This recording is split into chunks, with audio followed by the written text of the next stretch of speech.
And so something you ask people a lot, which is a really nice prompt, is what would a high value woman do in this situation? Yeah, I've gone out with this guy 3 times. He hasn't texted me now in 2 weeks. Should I give him a call? Should I do nothing? Should I do XYZ? Adam, what should I do? All I just say is, what would a high value woman do? You answer that. And she's like, oh, a high value woman would do this. And in that case, likely nothing. She would continue seeing other people and only allow men who are choosing her or pursuing her into her life. All right, today, Gary, we're going to be talking about the 13 dating rules that simplify your love life. Now, before we get into that, I want to tell you all a rule that I was just telling Gary before this podcast that I'm going to live and die by from now on before every single podcast. And that is that I'm not going to have crazy party weekends with my friends before a podcast on a Monday. I am moving slow today. Adam had a Tubing River extravaganza this weekend with 9 of his friends, and man, I'm getting that foggy brain. I'm getting old. Is this what happens, Gary, when we get to your age? I'm young at heart. I would not know. You would not. I'm just sad. Somebody's got a case of the Mondays. Somebody does have a case of the Mondays. We have our team meeting this morning, and I was like, guys, be cool today because I got a case of the Mondays. It's no fun, but no, it is definitely a principle from now on. If Adam has a weekend away with his wife and a bunch of friends, because here's the thing, like we don't have kids yet, but all of our friends have young kids. So when they hang out with us, like we're the fun ones. We're the ones that like finally they get this breakaway from their normal life. And they're like, let's stay up late. Let's have way more alcohol than we should ever drink. Let's do all this stuff. And I'm like, I can't do this every weekend. Help me. Give me children. Will that solve it, Gary? Does that solve it? No, then you just become like them. I know exactly how they feel. It's like you spend so much of your time doing all this like obligations and like all like your good parent stuff. Like you finally get a chance away and it's like spring break. Like you just go nuts. And so, you know, for them, this is like they're like you said, extravaganza. For you, it's like, guys, it's the third.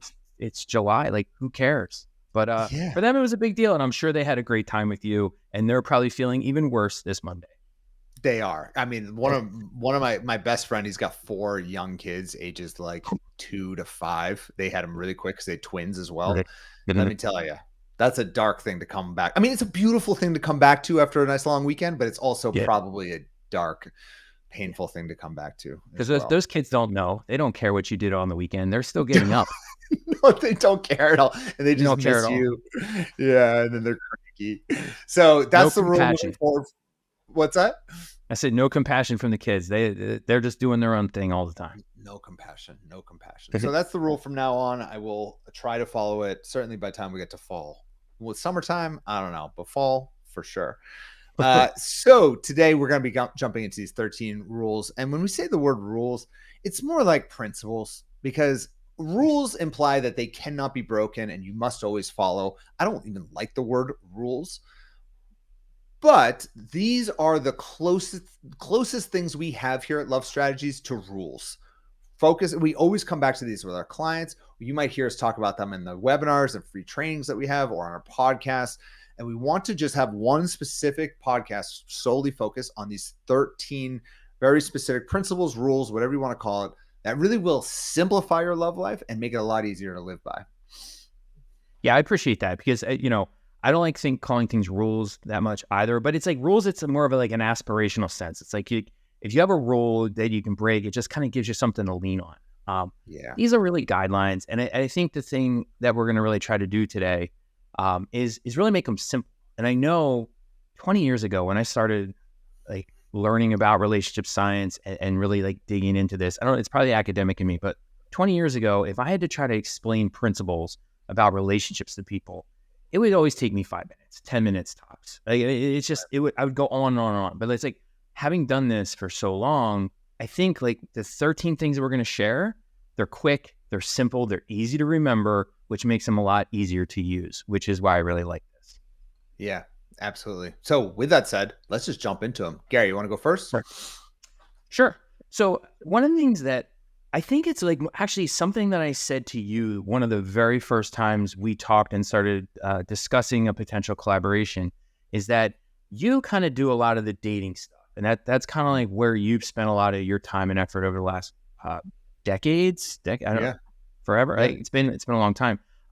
Myself, I focus more on the relationship side of things, and so it's like, in some ways we do the same thing, but in some ways we do two things that are very, very different. And so something that I say a lot, that it's totally true, is what gets you together isn't what keeps you together. And Right. so a lot of times the things that people are doing to try to get them together with a partner, focusing on attraction, focusing on chemistry, focusing on excitement. Maybe they're taking a tubing trip down a river for a first date or so. Like, that's all great. And that really does a great job of creating that bond. But some of those same things aren't actually what keeps you together long term. Yeah.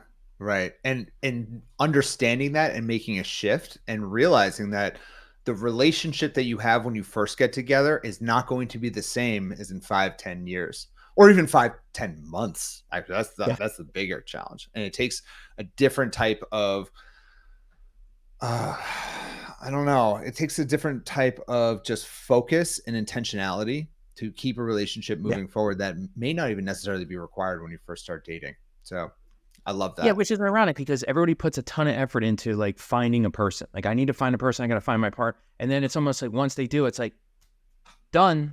Like, now I'm Yeah. good. I don't have to really worry about much from here on out. But like, that's what I so appreciate about what we do is like, not only we help people get together, but then we have whole weeks and weeks of programs and material to help people kind of maintain and build that strong relationship together, which is fantastic. Um, Definitely. Which yeah. really So leads that's number please. one.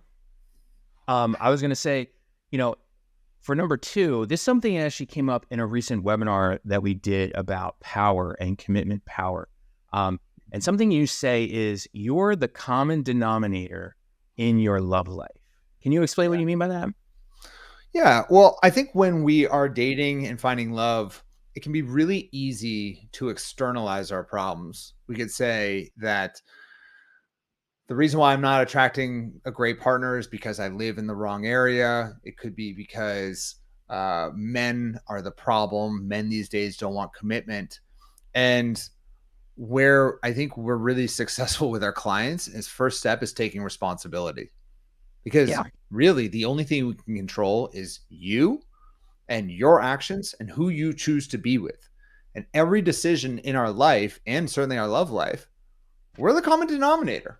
So if we find that every relationship we've been in has been toxic of sorts, has been with the wrong person completely, has been with a narcissist, a sociopath, oh my God, you name it. I've heard it all. The only thing we can do is say, look, I am the common denominator of all of these relationships. So that is going to require me to make a shift so that I don't find myself in that same situation again. And that first step of responsibility might sound harsh, but actually, if you look at it and think about it, it's actually quite empowering because it puts you in control. Because if you're not, if all your problems are because of other people or other things out there, that removes all the control and all the power. Yeah. In that context, you're always at the mercy of other people. And so, like, that doesn't feel good. And so, in so many of the things that we do, it's about empowerment and actually taking control and kind of like, there's a saying that we used to talk. I don't know why we used to say this in college all the time. I think it actually came from some kind of alcohol we drank at the time that no longer exists. But and it actually did. So it used to be called Wild Spirits, which is funny because of the whole river theme apparently of this podcast. But the Yeah. thing on the side of that bottle used to say, "Paddle your own canoe." And we used to always say that when people were like whining and complaining, it's like, hey, hey, hey, no, paddle your own canoe. Paddle your own canoe. Oh my God. What is the theme going on today? I like it. I know, all about the boats. Oh my God. That's true. It's funny. Actually, all weekend, just speaking of this, we were on the tube. And if anyone's ever tubed down a river, this goes against this rule completely, by the way, but I'm just going to tell a story. We're going down the river, and sometimes there's like logs and rocks in the way. And my buddy Jamie, the entire time, I keep trying to paddle and move the whole thing. Like, no, we don't want to hit the rock. And he's like, dude, just let the river do the work. Just let the river do the work. which I'm sure is going to come into play somewhere in one of these rules. I should have probably told that story elsewhere, but he's just like, dude, just relax, man. He's probably like smoking a joint or something. God, this is just the day of, he was not smoking marijuana, I don't think. This is the day of talking about alcohol and substances. Jeez, are we going to get in trouble for this one? What do you think, Gary? I'm sure we're not the only people that have had similar experiences. I'm sure. Yes. All right, bring us to the next one, please. Yeah. So, something that I've been studying for years in relationships is how relationships impact who you are as a person and how you as a person impact your relationships. And so something I've really kind of become fond of saying and summarizing this as is you have to be the person before you can find the right person. And so often people's dating journeys and relationship journeys are like all about like, I got to find somebody who's this, and this, or, it's all about the characteristics the other person has. Now, that's how most people do it, but that's also where most people go wrong, because you actually first should focus on yourself, making sure you're a full, complete, well-nurtured, well-cared for, sophisticated kind of person, because then that way you're ready for the person that you want to attract, right? And so, the corollary to this was it's not what you're looking for in a relationship, it's what you're ready for. Because there's plenty of times like an amazing person comes through your life and you date them or you meet them somewhere and you're just not ready for that yet, even though that's what you want. And that's a really frustrating place to find yourself in. Yep. I forgot. I used to do this when I used to do a lot of one-on-one coaching. And I would say this a lot to men. I think I'm softer with women with coaching naturally. I think for many reasons I won't get into now. But when I would coach a guy and he'd be like, yeah, I'm looking for a woman who it looks like this, who is at this level professionally, who yada, yada, yada. He'll name off his entire list. And I'd be like, cool. So if you were her, would you date you? And he's just like, no, but really, like, here's the woman. She's here. If you were her, would you date you? And he's like, no, I don't think so. Okay, great. So there's a gap. Who do we have to become? And that's it. So it's just like it's kind of like a harsh in your face, like step it up. It's either like lower standards of what you're looking for here or elevate your own personal standards. But you're right. And every once in a while, like that guy, he might get lucky and be with a woman for a short period of time. She might date him for a couple months. But if it doesn't last, it's because he wasn't on her level yet. And that happens in life. It just means, hey, once again, look inward and where we can really step up to be on that person's level if that's what we want. Yeah. Like if you want to date somebody that's a 9, like a 9 out of 10, you got to be a 9. Yeah. Right. You can't successfully pull that off long-term being a 6, trying to date an 8 or a 9. That's just not how it works, unfortunately, for, a lot of people, but like that, it's just a fact of life. And when we say a 9, I just want to be clear, it doesn't mean physical attraction level. It's the package. It's everything. Right. It's the emotional stability 9. It's the successful guy who's a 9 because he's focused and he is disciplined and wants to make things happen. You think a successful, affluent guy who is really intentional about his health, his familial and platonic relationships, his career, you think he's going to be with a woman who is emotionally unstable, who doesn't have any close relationships in her life, who doesn't take care of her health? No. It just, he just won't stand for it. Maybe he'll sleep with that woman for like a night or something like that. That's the honest truth. But is he going to want to marry that woman? No. And the same for the woman. It just goes both sides. Like people want to be with their equal. So if we have our eyes set high, which we should, and we want to stretch that, then it's important for us to, once again, kind of push ourselves. And this is not meant for you to feel bad about yourself. It's meant for you to really, hopefully inspire you to, take it to the next level with everything you do. And don't go to Saco River and go tubing all weekend, every weekend. Because I feel like a 6, I feel like a 4 right now. I think I look like a 4. What do you think, Gary?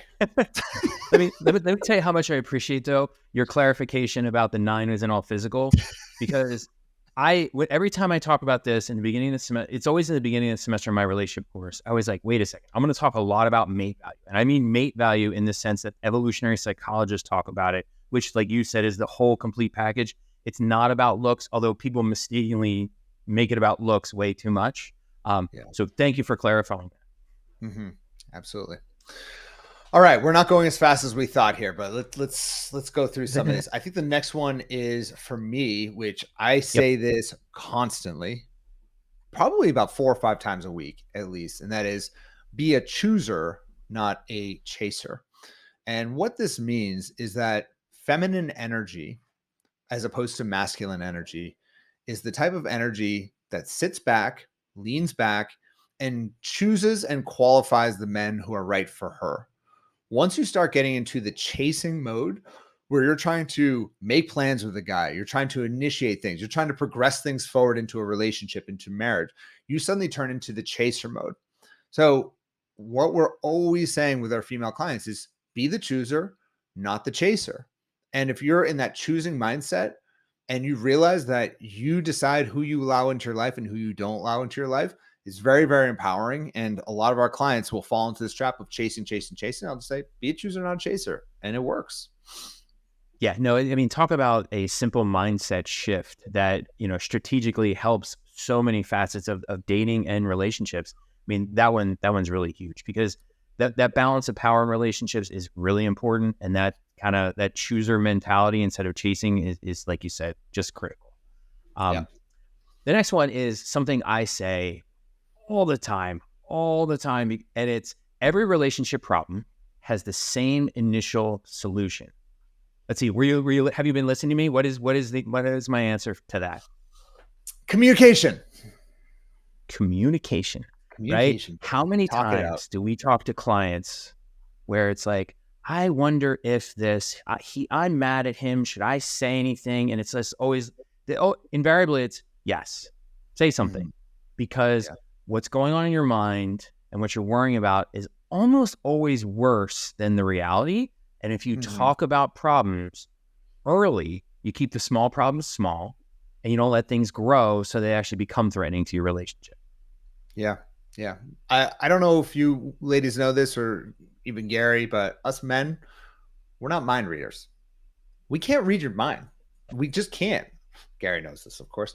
It's just not, you just can't and I think that especially in female male dynamics, women will have a lot of emotions that are occurring within them and they're not sure if they want to bring it up with their guy because their guy is a little bit closed off. It's a whole thing. He's not easily, he doesn't easily open up to you about certain issues. And still communication is key without it, because without it, then the relationship, it's like a rug where you just constantly push things under. Before you know it, the rug builds up and then you're going to be tripping over the rug and that's where things end. So I totally support that. I agree. Next one that I always say is, this is actually kind of stolen. It's adapted based on a very famous motivational speaker. His name is Jim Rohn. And he always says, you're the average of the 5 people you spend the most time with. And that is true. And I agree that environment very much so matters, especially the people you spend a lot of time with. But I always say that you are the average of the person you marry. And that's it, in the sense that the person we decide to marry, it is the most important decision we'll ever make in our entire life. And if we end up with someone who is not on the same level as us, we will become that person. We'll think the same thoughts, we'll eat the same food, we'll adopt the same behaviors, we'll be, and it doesn't happen instantly. It's just you start to merge into your partner in some ways, their negative aspects as well as their positive aspects. And this is said not to like, this almost, now that I'm saying it out loud, it almost sounds like I'm saying that that's a good thing that you become the average of the partner you're with. It's not, I'm not saying this is a good or a bad thing. It's just the reality is you kind of merge into one another. So be very cautious about who you end up with. You end up with an angry person, you're probably going to be a more angry person. You end up with a person who sees the world in all positivity and it might be a little bit naive. You're probably going to be a little bit more naive and more positive person. So just be aware of that. And when you're dating, always be thinking to yourself, would I want to be the average of that person? But yeah, do I want to be more like them? Like whatever their traits are, do I want to be more like that? Because if you do, then great, because that's going to happen. If you don't, well, look out, because that's going to happen, right? It's like you have to keep that mentality. And it's like, I'm sure like my wife, she's made me a better person. There's no doubt about it. Hopefully I've done the same for her. But but that's the averaging process. And so like sometimes people think like, yeah, okay, they're not quite at my level, but I'm going to help get them there. Probably not. More likely they're going to drag you down. Mm-hmm. Good. Much more succinct. Thank you, Gary. You're that's what I was trying to get to. Perfect. Boom. Boom. So all that whole thing about, like the averaging, like how does that come about? It kind of leads into this thing that I say a lot, which is progress is more important than perfection. Like how many people do we know that come into our program and like they're looking for the perfect partner? Everybody wants this perfection. And it's the thing is, perfection in relationships, it's a trap. Like it doesn't actually exist. You're not perfect. Your partner's not going to be perfect. You're not going to be like, nothing's ever going to be perfect. But what you want is there to be progress. And so many people want to start the relationship off with it being perfect. But really what you want to start off with is a solid foundation, and you and your partner want to work together, progress toward possible perfection versus starting there and then just being eternally frustrated that things aren't as easy and simple as you would hope. Yeah. I had a client actually on last week's mastermind. She started it by saying, Adam, I'm so excited. This program is amazing. You know why? I'm like, why? She's like, I just went on a date last weekend and this guy was literally perfect. Like we had a perfect first date. He was so charming. We had so much fun. Oh my God. I am so over the moon about this. And the funny thing about this moment is she's excited about everything that's going on. She's excited about the program. And there's a part of me that's like, don't burst her bubble. Don't do it, Adam. Like I have like the devil and the angel on either side. One's like, don't do it, Adam. Devil's like, or the angel's like, come on, just let her enjoy this moment. And the other's like, nah, let's warn her. Let's warn her. And I always go with the, my personality. Yep. And that's the thing is like, and it's okay to have a great first date. Of course, that's wonderful, but we have to go into it with the mindset that nothing is perfect. No relationship's perfect. No connection is perfect. It just means we haven't seen the imperfections yet. And by the way, perfection is boring. Imperfection is actually what makes the world beautiful, I think. So that's not what we're necessarily striving for on a first date. We want to work together towards just a harmonious, healthy relationship, towards relationship synergy. Relationship synergy is not always perfect, but it's definitely creating a real perfection connection. is it's an impossible standard. Like life is messy. People are messy. Like relationships are going to be messy a little bit. And that's fine. And so the problem, I'm glad you burst her bubble. I'm glad you were the crusher of dreams on that, because it actually, it's short-term painful, long-term helpful, right? It's like to kind of get her in the proper mindset of thinking like, okay, it's not perfect. It's really, really good, as it should be early on in a relationship. Like that's just ideal. Her thinking that person was perfect probably says more about her previous relationship experiences than it does necessarily about that one person. Correct. And if anything we've learned over the past decade of, we're responsible tens of thousands of relationships, marriages, babies, you name it. Like we have been a part of that process, which is something I'm very proud of this team and everything we've done over the past decade. But I should say that one thing I've learned is that the vast majority of our clients, they'll find love as a result of the first date actually being quite imperfect. And there's something about the guy that they're not quite sure about, but they're going to give him a shot. And maybe it's because he's shy on the first date. Maybe he's a widower and hasn't been on a first date in 20 years, but there's something a little bit off. And then we'll be like, hey, give him a second shot, broaden your horizons, be open-minded. And then it grows and it progresses from there. And that relationship ends up being far more profound and far more beautiful than the one where it's like that first date, oh my God, it was so perfect. He said all the right things. And then 2 months later, it's like, where is he now? He's gone. No good. No, for sure. And, so much. So that brings us actually very nicely to our next one, which we're up to number 8 now. So this is, we talk a lot about empowerment. And so we really try to make sure that folks in our program, our clients, recognize just how high power they are. And so something you ask people a lot, which is a really nice prompt, is what would a high value woman do in this situation? Yeah, I've gone out with this guy 3 times. He hasn't texted me now in 2 weeks. Should I give him a call? Should I do nothing? Should I do XYZ? Adam, what should I do? All I just say is, what would a high value woman do? You answer that. And she's like, oh, a high value woman would do this. And in that case, likely nothing. She would continue seeing Sure. other people and only allow men who are choosing her or pursuing her into her life. And I love this question because usually when we're struggling in any area of our life, we already know the answer to most of our questions. Like if I'm gaining weight, if I'm just like I'm gaining 20 pounds, let's just say, and I've been there in my life, certainly. All I have to do is say, well, what would a healthy person do? Just start doing that. Like I already know. It's like eat less food, don't go on tubing trips, and drink beer, and exercise a lot. Generally sleep well, exercise a lot, like the basics. Mhm. So it's like, I don't know, if I'm gonna go eat that slice of cake, just ask yourself, would a healthy person eat this cake? No, Right. don't do it. So that's where this actually kind of comes from is in our love life, you can always be asking yourself, what would a high value woman do in this situation? How would she handle this? And just do that. Chances are you already know the answer. And if you don't, then you bring it to a mastermind with us and we explain to you what we've seen work for a lot of high value women. Yeah, and actually, because you asked that question so much, I'm jumping ahead. I'm going to skip around a little bit, but like one of the things that I started asking people, very much inspired, learned this by watching you, right? Is I started asking people like, what would a secure person do?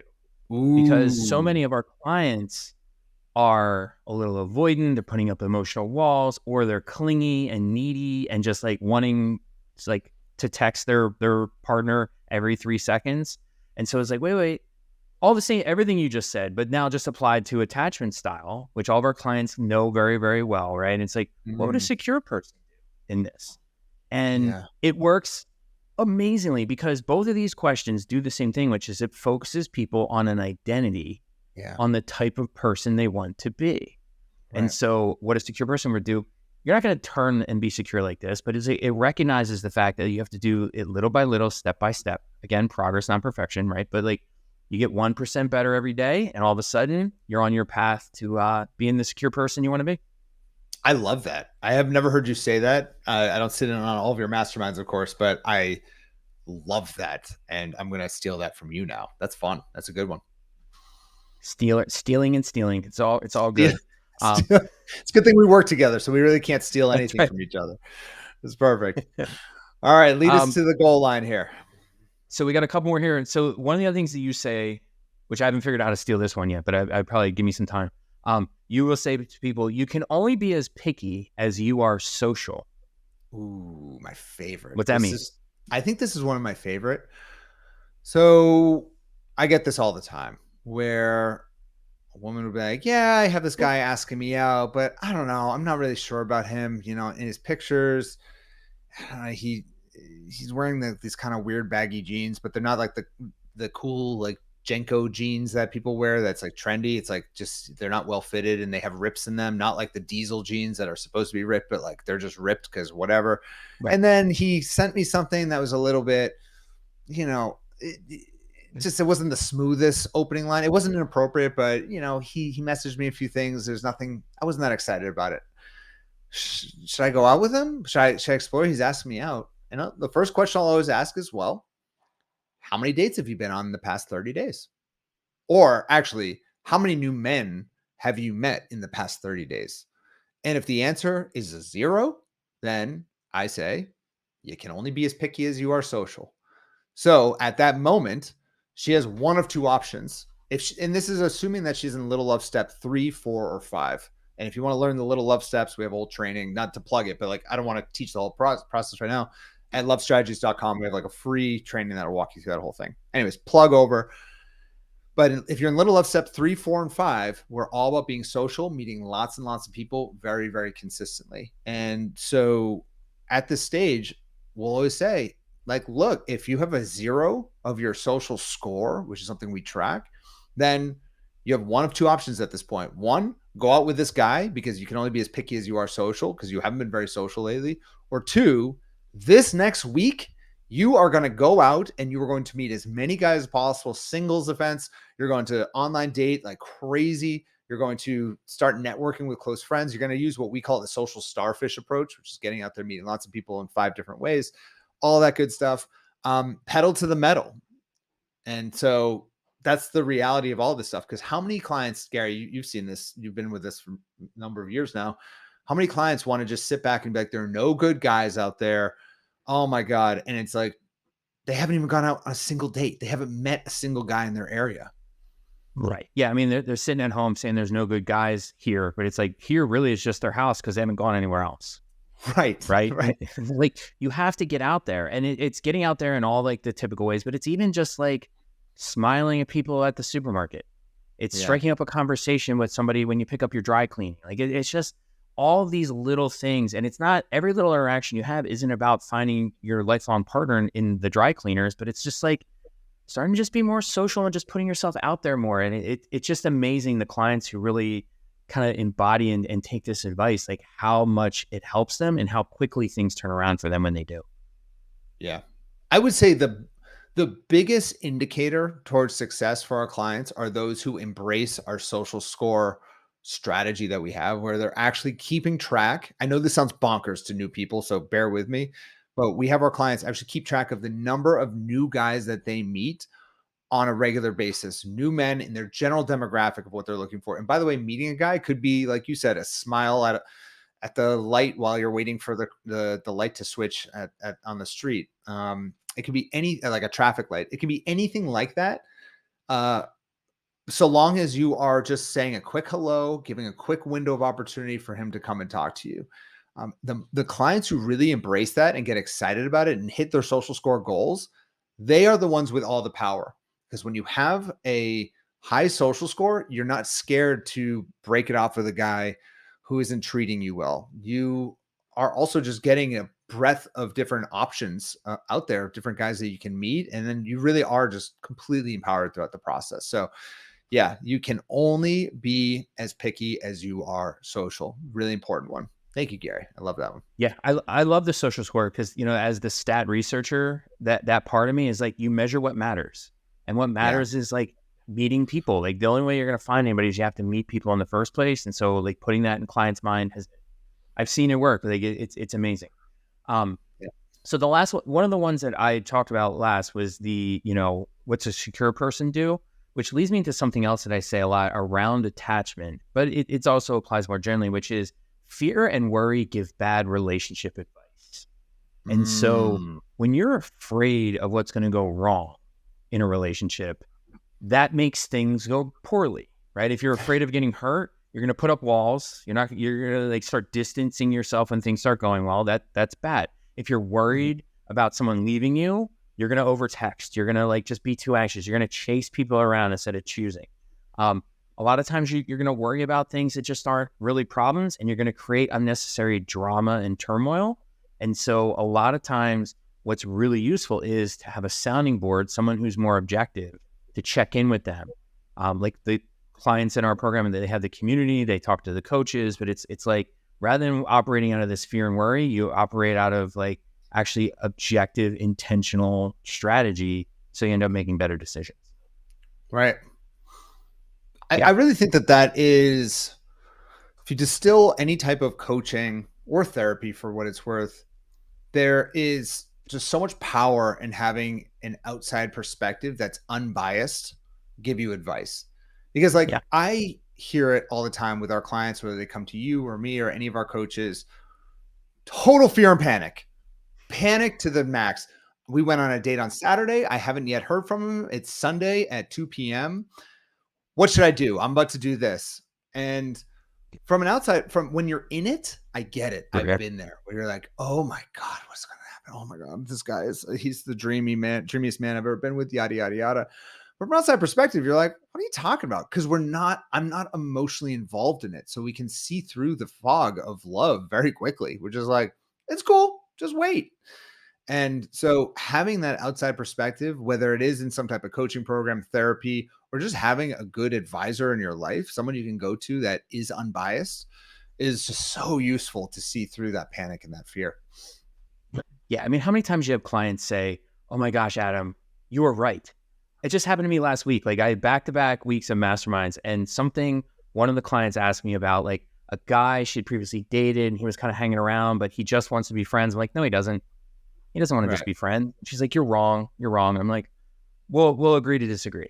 She comes I back a think week she later. asked me the same thing on my mastermind. I think Really? sometimes clients do this because they want to see if we'll They give want to see if different we say answers, different things.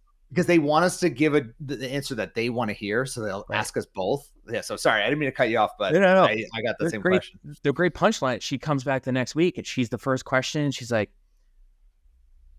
she sighs. I'm like, oh no, what's going on? What's wrong? She goes, you were right. I'm like, wait, say that again.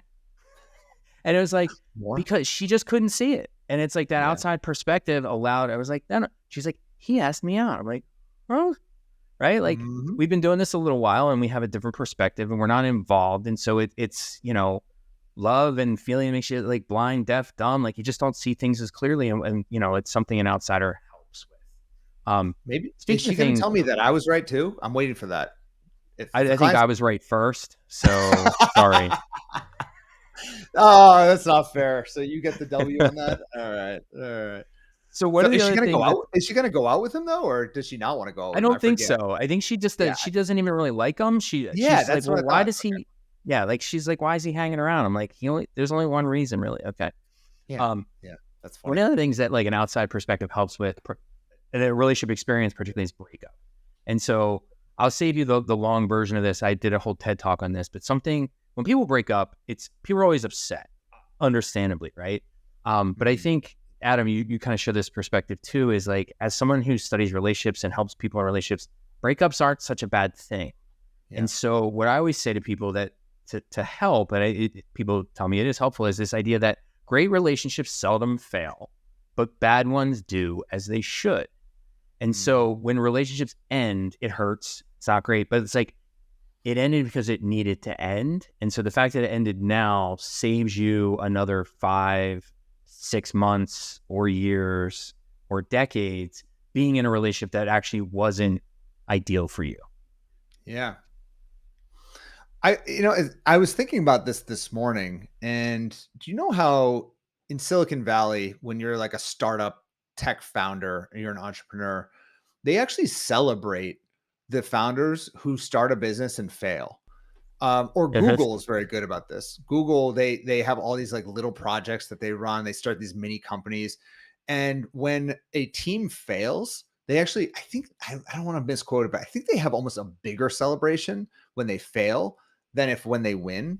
Sure. And I think there's something that can be applied to relationships with the same idea, where if you start dating someone and it fails, or you're in a relationship, or if you've been married and the relationship ends, there should be some level of, I think, celebration in that moment where it's like, now I can learn for the next one. Whereas I think society has taught us that, like, if you're in a 10-year marriage and it ends, then that 10 years is wasted and gone, right? There's something wrong with it. Like that whole 10 years of your life, black, dark hole, nothing really happened, no joy. Ugh. And if it doesn't last until like the last breath of your life, then it meant nothing. And I just think that there's something that we can take from that Silicon Valley idea of like, failure is okay, breakups are okay. If you've been Yeah. married 2 times, it's okay. And those relationships, they ended for a reason, and now we move forward and we bring those learnings to the next one. Yeah. It allows you to find something better now. Right. Because if it was Yeah. really that great, it would have worked out. And the fact it didn't work out means that there's something out there better for you. And so you just have to kind of be patient and be able to look out for those things. All Yeah. right. So here we are. We're at the end. This is number 13. I saved this one for the end because it kind of encapsulates everything that we talked about in the previous 12 and kind of everything we do at Love Strategies. And so this is something, Adam, you say a lot, which is stop playing games and start being strategic. Yeah. Start bringing some strategy to your love life. I mean, strategy is really just a matter of where we prioritize our energy and thinking through intentionally what we're going to do next to get the desired result that we want. And we do this in all areas of our life. Typically, if we're successful in our health and fitness, professionally, if you're a business owner, if you're anything, you have a strategy. You have an idea of how you get to that endpoint. And for whatever reason, our love life, all common sense, all common dating advice is just like, follow your heart, follow your emotions, whatever you feel. Oh, what do you feel? It must be right. Always, like, always go with it. And there's something to that, but strategy allows us to step outside and be like, okay, how am I going to get to the end, the desired result, which is a healthy, long lasting relationship? By the way, there really is no end result there, as we've talked about today, but like at least being in that relationship and then continuing to have some work to continue that relationship. Um, in order to get there, we need to have some level of just thoughtfulness and strategy and be able to walk away from those bad situations that aren't serving us, and then lean into the good ones. And game playing is where we're really, the only difference between game playing and strategy, I think, is one is intentionally manipulative and the other one isn't. Like in some ways, like Yep. game playing is like you're trying to manipulate someone and lie to them and be deceptive, whereas strategy is still being thoughtful about your actions, but doing it authentically.